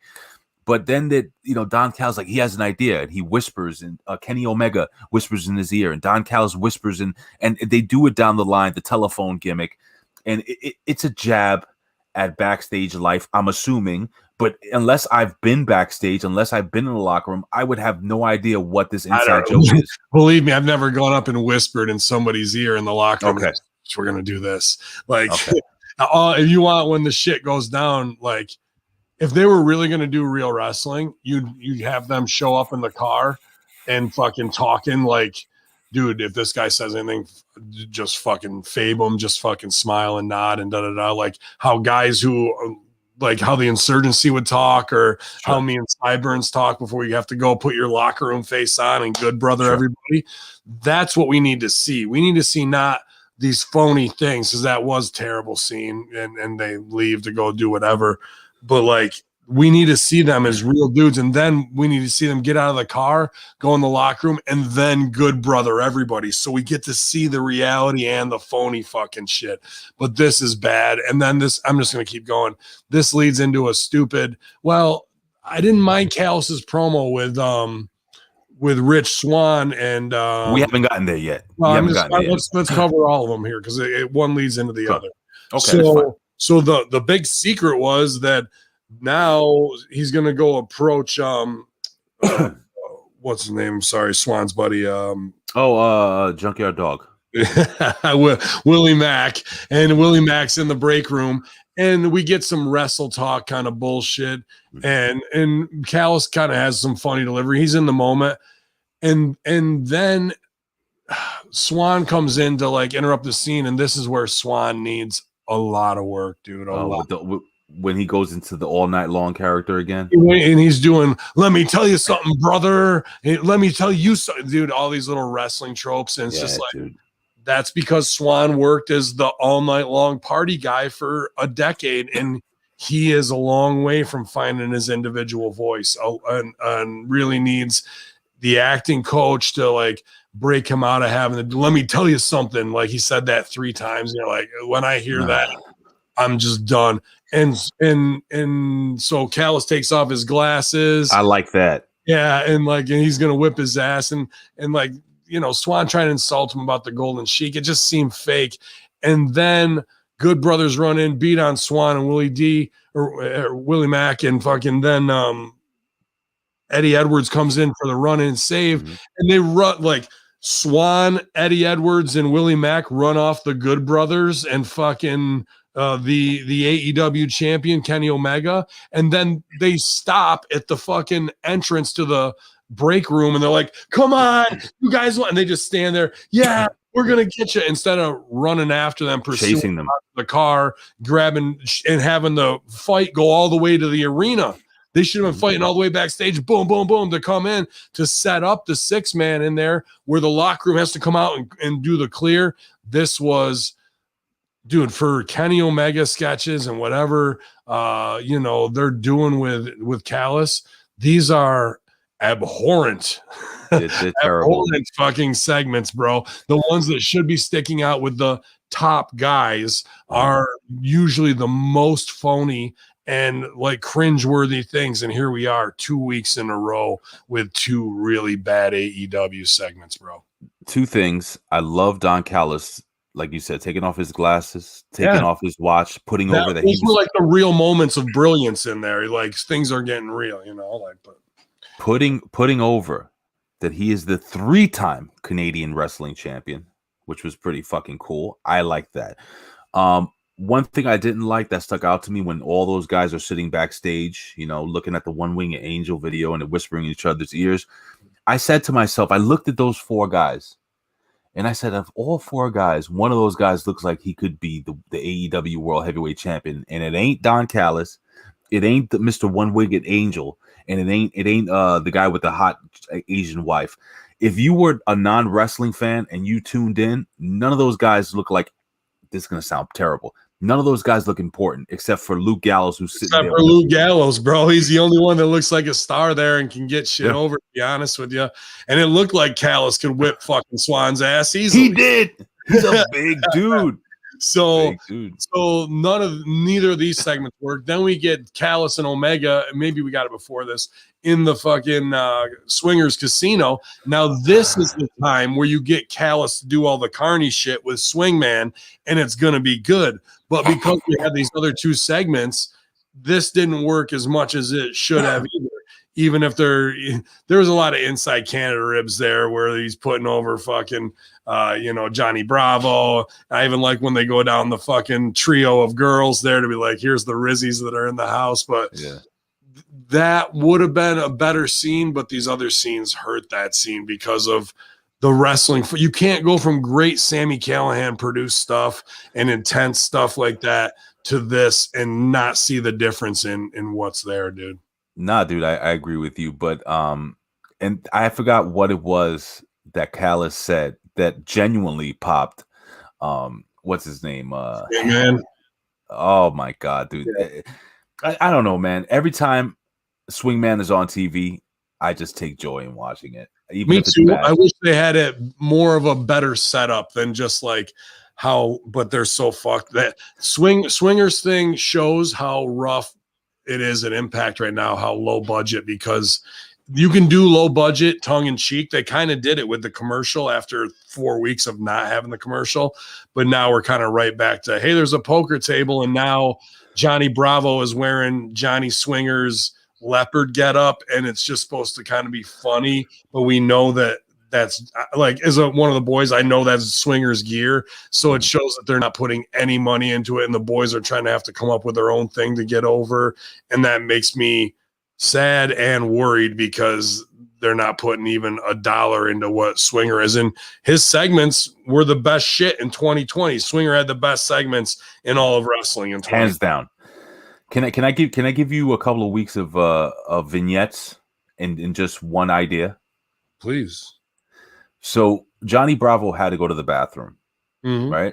Now I'm saying to myself, all right, now I'm writing for Impact Wrestling. How am I going to take this vignette and stretch it over for a couple of weeks? So Johnny Bravo really has to pee. And this could be an ongoing joke, how he doesn't get a break. He doesn't get a cigarette break. He doesn't get to go to the bathroom. Next week, he's really got to go to the bathroom. He goes to the bathroom. He leaves the table as is. Who sits down? Ben, who sits down? You get Fala Ba. I was thinking Fala, yeah. And then Fala takes Johnny Bravo's job. But not only that, but Johnny Bravo now is out of a job, but he becomes a stooge because he knows that Falaba is skimming off the top. Because what does Falaba have a problem with? Yeah, he's food and he's poor. He's poor, so he's going to be stealing under the table. Johnny Swinger's not going to be listening to Johnny Bravo because he's going to think that Johnny Bravo is just pissed off because he's lost his job. You could make a whole fucking fun thing out of this for a couple of I weeks. agree, but let me just stop you. Like what you're saying, go and take a leak. Fowler sits down, follows the new guy. But what happens to Bravo? It's not about Bravo getting his spot taken.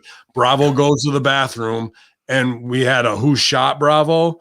Somebody kidnaps Bravo, and now like we have a whole new Johnny Bravo adventure. Every time he something massive needs to happen where he's in the wrong place, wrong time, and somebody thinks it's him as somebody else, and they kidnap him, and it's a huge thing. And now he's got to these huge Johnny Bravo adventures would be way better than him trying to grovel for it back. It's just a victim of circumstance. And you know what I love about Johnny Bravo is that character.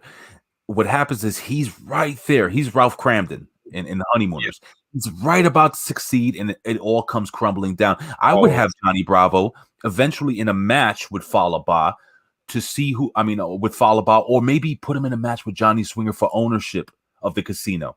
And then Johnny Bravo becomes the owner of the casino, and then he loses the casino, and then everybody loses. And then you have vignettes of them all being, fucking homeless and working for a hot dog and a handshake and all this other shit. I mean, many things. That could be scary true within the next 4 months. Well, my friend, I don't want to make light of it. But hey, listen, man.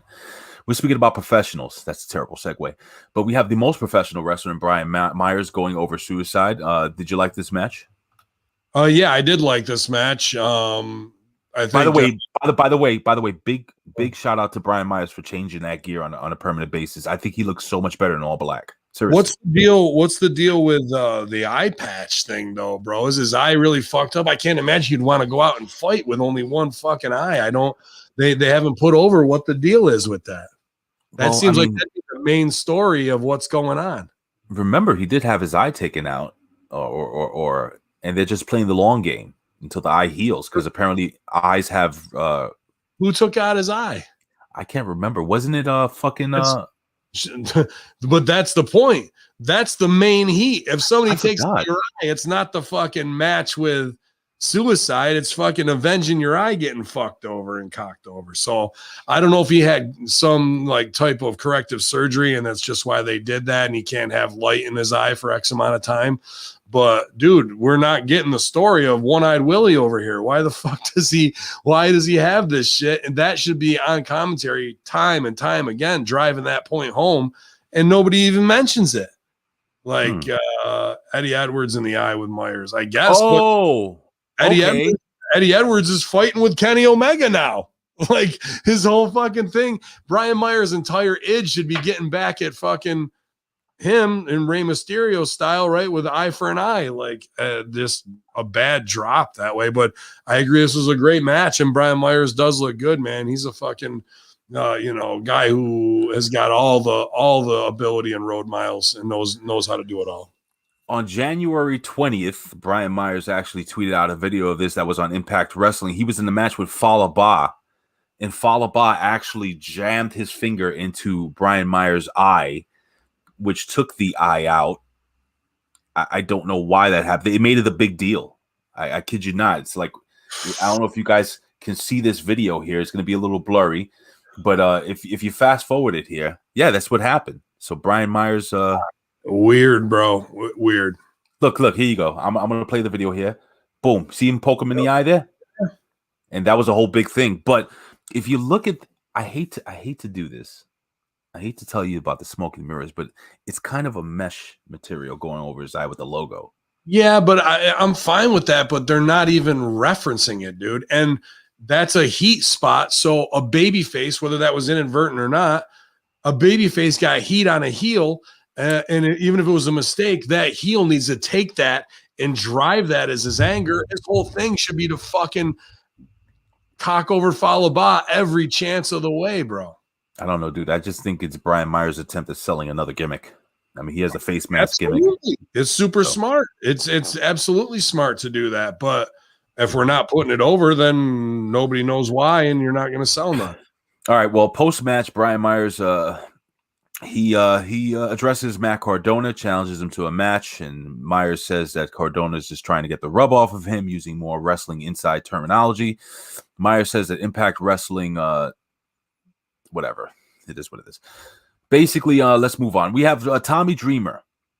He's talking with Jazz, and apparently Tommy Dreamer breaking the fourth wall, explaining that he is going to be booking the next pay-per-view, and he put, now this, love Jazz, but this again came off wrestling fake to me. It was a bad segment.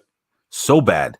You know what, Ben? I'm gonna let you, a man who's written for multiple organizations, a man who's booked, tell me why this is bad. Again, for me, when Jazz kind of gives her idea of what she's gonna give up, it was cringy to me. Yeah. We already know that Jazz is on the retirement tour. And the acting in this was really like low level, kind of thrown together where Dreamer's trying to do whatever. And it was kind of Jazz's delivery. I hate to say that about a veteran as such, but it was really just like wrestling phony. And you remember ECW when we used to have Feast or Famine, whatever, and somebody had to put something on the line. She's like, I'll put my career on the line. Like that's not how you do that. If someone's not going to put their career on the line, whoever she wants to go against is going to make that call. Right. That's the way it's always been done.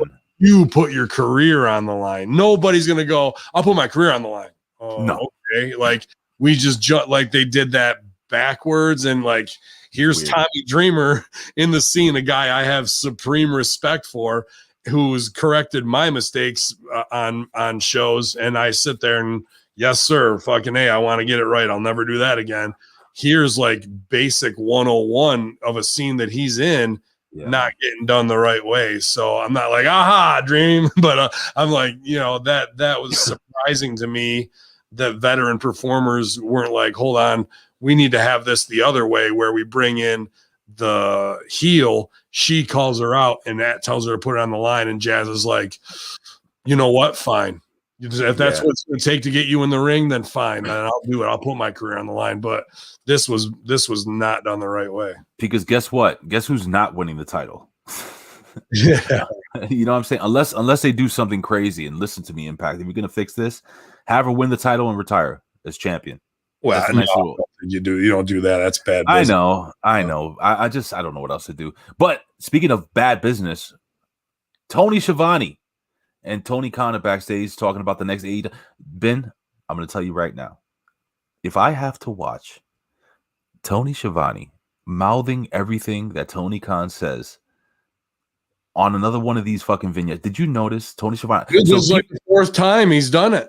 He's doing this. If you're listening to the podcast, he's mumbling the words that Tony Khan is. I'm like, dude, you've been in the business for like 50 years.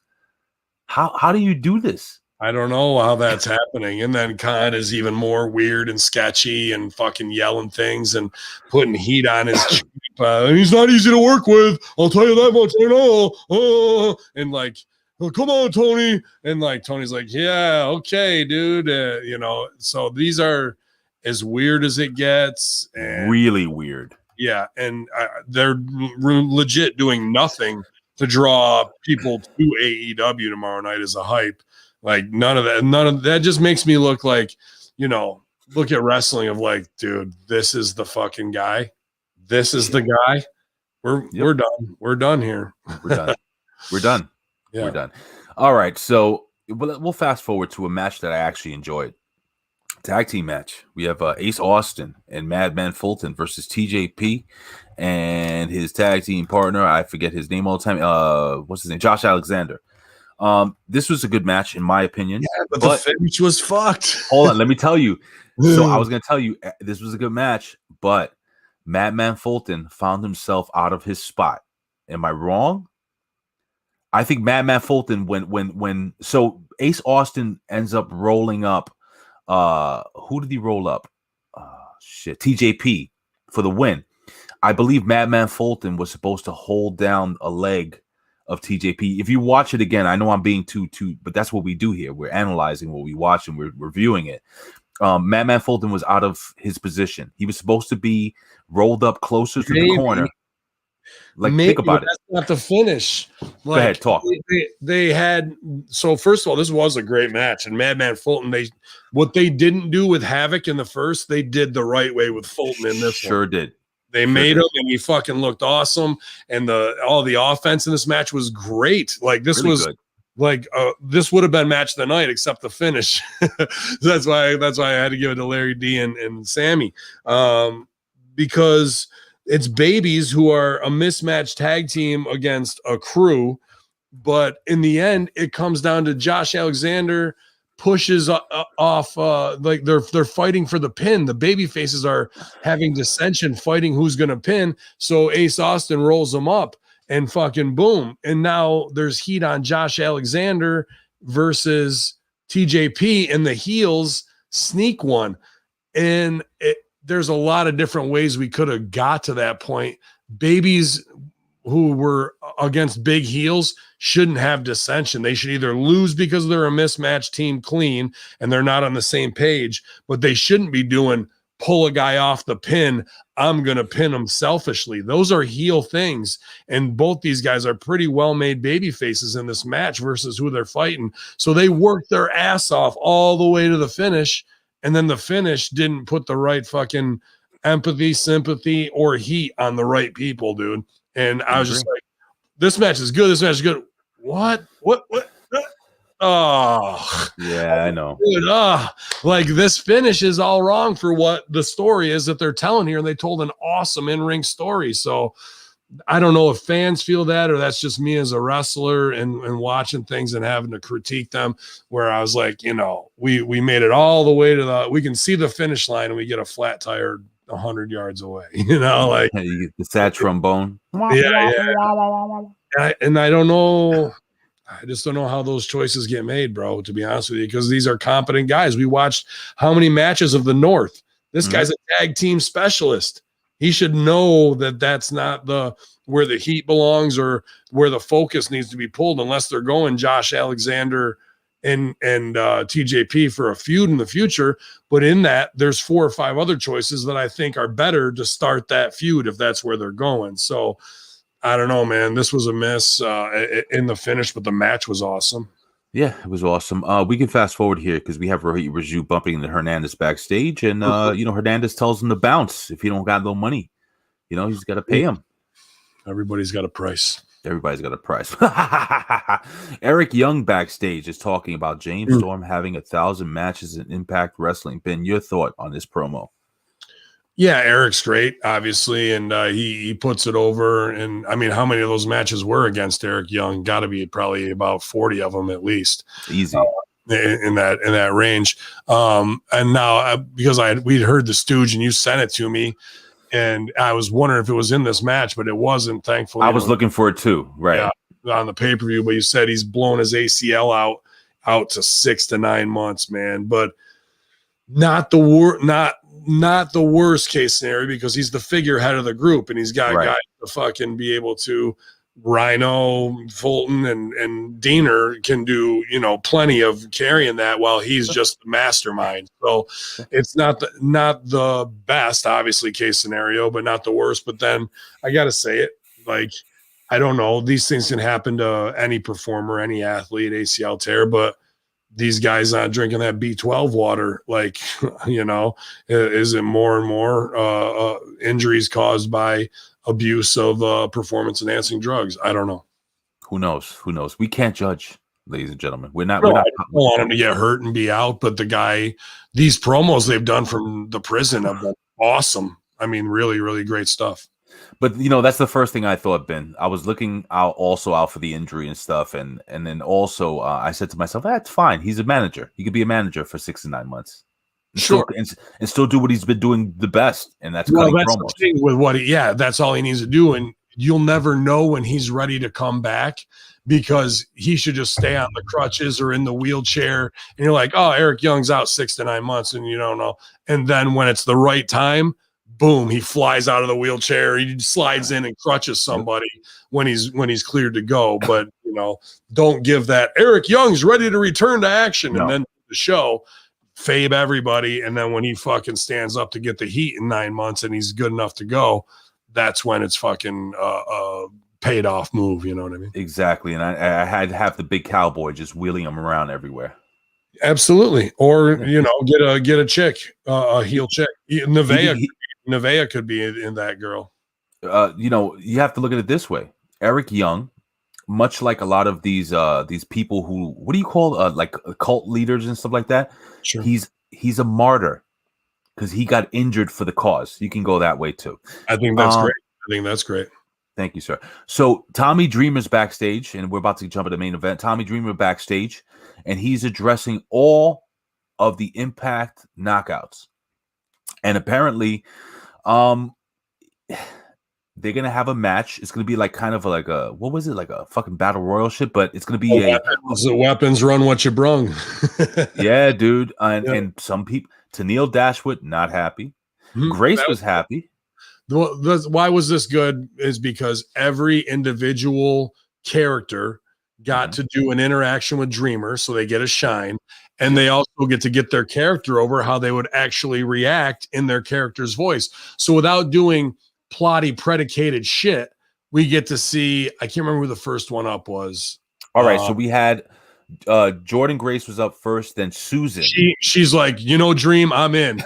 So Jordan Grace is the hardworking, I'm going to get in there and toe the line. Susan, Dreamer tries to bring out Susie a little bit in there, and she's not having it, doesn't want to reference it, storms off. Then we got Tennille Dashwood.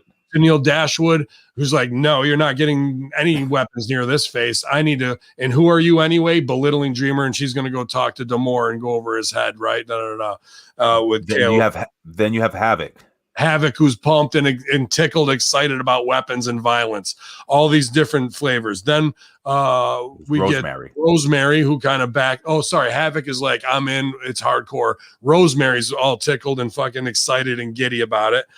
Then we have Alicia as the last one up, right? And he goes up to ask Dreamer all these questions of like what a greenhorn would kind of do. And love it. So it's inside baseball there, and Dreamer's like, I don't know why she always does it. Like It's just always in his pocket, annoying him. And Dreamer acts in kind to each one. And all of these characters had to do was 2 lines in this 3-line scene game, which is an improv game. We play 3-line scenes to start it off, but this is a group game of 3-line scenes. Call, answer, and then your outline. And it worked for if you never watched Impact, you would know what these characters' ids are just from these 3-line scenes. And this was a very good little fun pre-tape that didn't need a lot of budget, but everybody got to shine. And I got to say this is a case where putting on weight is a good thing. I think Alicia Edwards was tanned. She looked great, dude. She looked like she put on some weight, a little muscle. She looked really like she looked sexy in this. I don't know if you noticed that, and that's a good thing for her character, dude. Well, that's every South Boston girl, and then they light up a cigarette and you hear their accent, and you're like, oh. Hey, don't forget, ladies and gentlemen, next week, Impact World Champion Rich Swann, Willie Mack, and Eddie Edwards will be in an Impact Wrestling ring against the AEW World Heavyweight Champion Kenny Omega and the Good Brothers. And that's next week for their first Thursday show. Nice. So I wonder, maybe you will have some of that AEW crowd go over and support this. Who knows? AEW's crowd is dwindling every week. They suck. AEW sucks. My opinion. Main event of the evening, Eric Young with Rhino, Diener, and Joe Doring versus James Storm. Sorry about your damn luck with Chris Sabin, Jake Something, and Chris Harris. Ben, I'm going to let you take this one home. What'd you think of this match, the finish, so on and so forth? Yeah, this was good to obviously honor Bob Ryder and, really James Storm's contributions in Impact, where he's kind of, I felt good for him because he's tried to get to NXT. He took the B12. He wanted to get Beer Money back on. He was on AEW in a one shot and they didn't do the deal. And Impact is where he started and it's his home, and you don't want to feel like, oh, this is my only option, I'm coming back to do that. They really honored him for his contributions here, and I think that's a pretty stand-up thing for a wrestling company to do, man. So it didn't feel like they were just giving it to him to do anything. This was a good match all the way around, and he's up in the end, which I was surprised at. I thought heels were going to go over here. So they actually have been clean, and it was good to see this group of baby faces kind of getting together with Jake something, him and Wildcat to have his back, where we already have what's the name of the crew there with Joe and them? Violent by Design. Violent by Design. Violent by Design. So now we have a babyface version of that to some degree. And if Eric Young is hurt, now we actually have the numbers to go 3-on-3. You know what I mean? So this was a good way to end Impact on a high note and a good feeling for James Storm to go over. I don't think I would have booked James Storm over because I like heels having heat going into a pay-per-view, but this worked. I thought it was a good moment in doing that, because usually when you're fighting in your hometown, it's tradition that you lose. You go under in front of your people, because the heels will have even more heat because there should be a big response because of it. But that's just a choice they made, and I think it worked. Yeah, I think it worked too, Ben. Hey, Ben. So this is this could be the last Impact Wrestling show until they change their schedule again. That you and I review. There ain't gonna be no schedule change after this. Is it, bro? Moving to Thursdays and going possibly under 100,000. I gotta say, I'm real worried about the next quarter for Impact, bro. I don't see how they're gonna survive it. Well, I got to tell you something. And the big shout out to Strangler Steve King, who takes joy in listening to us. He says it, and I'm gonna paraphrase. It kind of brings him back to when we first kind of started, covering Impact Wrestling. That's you and I, and all the way back to the WZ days, man. And Ben, has been an absolute pleasure being able to cover Impact Wrestling, which is, again, in my opinion, is the best wrestling TV show on TV today. It's not just your opinion, that's the facts, bro. I watch them all. We watch them all, and there's nobody who's got the creative or matches or faith in their own performers to shine the way they should and find their own voices. Everything else is over scripted trash that's insulting to the viewer. Every week there's something fun that makes you go aha or laugh and whatnot. I sit through 3 hours of Raw and SmackDown, and I just fucking feel like I'm on the other end of you doing those fucking precision striking workouts. It's just one punch after another, bro. Well, listen, man, we don't know what's going to happen next week. We're not 100% sure, but maybe next week me and Ben are doing Next Level, and Colin and the Vet, by the way, who are a fantastic team. Those guys put together a really good show every single week. And if they're lucky enough and blessed enough to cover Impact Wrestling, then so be it. Ben Hamin, it's good to be back, brother. Yeah, it's great, man. I'm super happy for you, dude. I know it's been a tough time around here at HMG, so I appreciate you having my back. It means a lot to me, dude, when you check in and whatnot, when I'm stressed about 19 other things, and you can just kind of roll the punches. So it's always been great working with you, Ray. And it's not like this is the end, my friend. It's just we always have to stay fluid and see where we're going, and gender fluid. What? Yeah, gender fluid. But yeah, more great talk at the top of the show. I always enjoy catching up with you, dude. And hopefully we wish Impact the best, man. I'm almost wondering if I should reach out to Josh Matthews and be like, hey, dude, is there any way we can help do whatever? I mean, we're one of the few Impact shows out there even, and the longest running one. No one's covered Impact on a podcast as long as we have week to week. Believe so, it's all for the benefit of the industry, and we wanted to see through all these iterations, Dixie to Ed Nordholm to Billy Corgan, Jeff Jarrett, things succeed, but I don't think we've ever recovered from the rape and pillage of the Hogan era.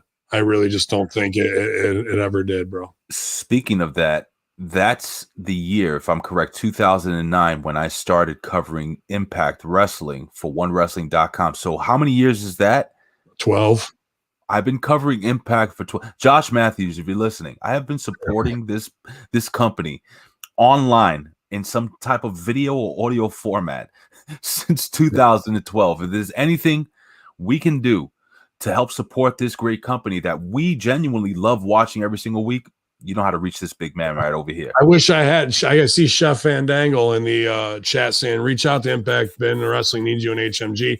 I agree. The wrestling needs us. I don't know if Impact does. I mean, there's things I'd like to punch up. And what is their budget now in these possibly last days with no money coming in?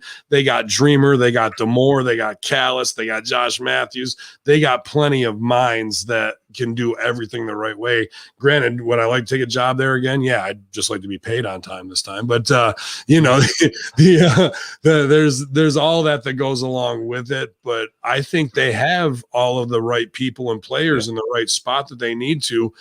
I just think wrestling is so beaten down from oversaturation, from billionaires hopped up on fucking Smiz and fucking Coke doing what they think they're brilliant at because they pay somebody to tell them that they're Booker of the Year. Like that, none of this stuff is helping the industry move forward. And WWE leads the way. So if WWE was more popular and doing things great, which they're absolutely not, Raw 1.7, the lowest Raw ever going into a WrestleMania 2 weeks out, lowest rating in history. They set a standard that everybody, whether it's AEW or Impact, ROH, kind of feeds off of, because if that's not strong, nobody's strong. And right now, wrestling's never been weaker, bro. Probably not since the early 70s, to be honest with you. So pretty rough right now, but everyone's working hard. But we'll see what way business decisions force somebody. If you go under 100,000, I can't believe that they would keep this show on air, bro, because Hamin Media Group is doing fucking 10,000 a week. Yeah. Okay. So yeah, I mean, it is what it is.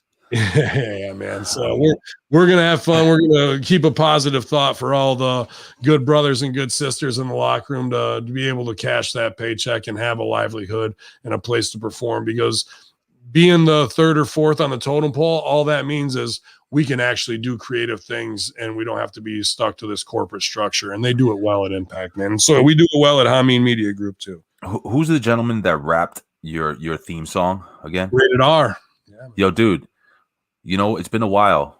Can we end the show with that, with your theme? Hacker Hamin theme? Sure. I put Rated R CNY right now. You follow him at Rated R CNY, one of the most real hip hoppers out there. If you like that Hot 97 mentality type shit, you're going to love Rated R just as much as the rest of us love wrestling here on the Impact Attack. It's Hacker Hamin. It's Big Ray here to stay, infidels all day. HackerHamin.podbean.com. Y'all. By the way, I'm the HMGP champion again.